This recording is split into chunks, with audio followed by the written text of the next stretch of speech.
துளாராசி அன்பர்களே,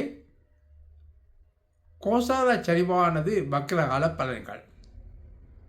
அதாவது உங்களது துலா ராசிக்கு 6ஆம் இடமான மீனா ராசியில் கோசார சரிவான் சஞ்சாரம் செய்து வருவது நீங்கள் யாவரும் அறிந்ததே.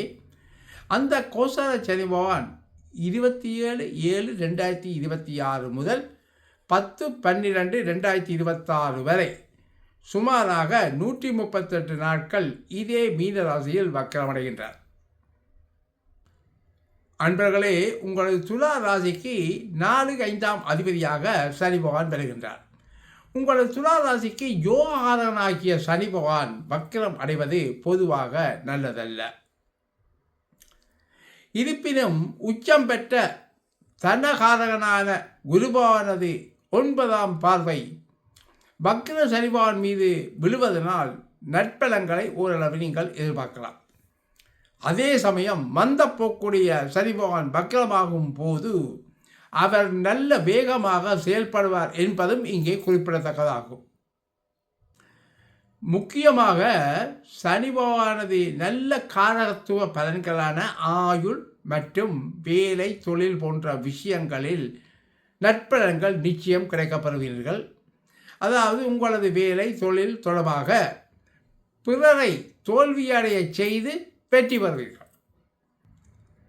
மேலும் நோய் நொடி, எதிர்ப்பு, பகை, போட்டி, பொறாமை, வம்பு வழக்கு போன்ற தீய விஷயங்கள் எதுவுமே உங்களை இந்த காலகட்டத்தில் அண்டப்போவதில்லை. அன்பர்களே, அத்துடன் சனி பகவானின் சுபத்துவ பார்வையால் உங்களது ஆயுள் ஸ்தானம் வலுவடைகின்றது. வெளியூர், வெளிமாநிலம் போன்ற இடங்களுக்கு வேலை நிமித்தமாகவோ அல்லது உல்லாச பயணம் காரணமாகவோ கூட சென்று வருவீர்கள்.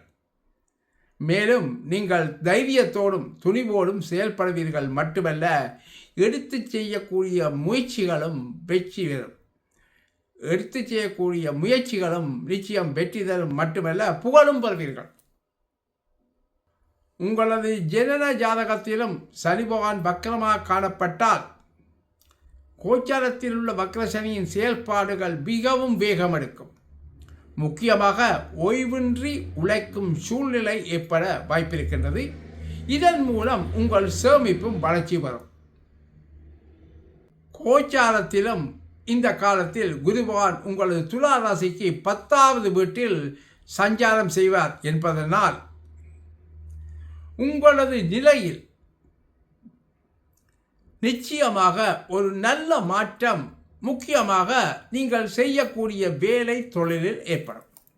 நன்றி, வணக்கம்.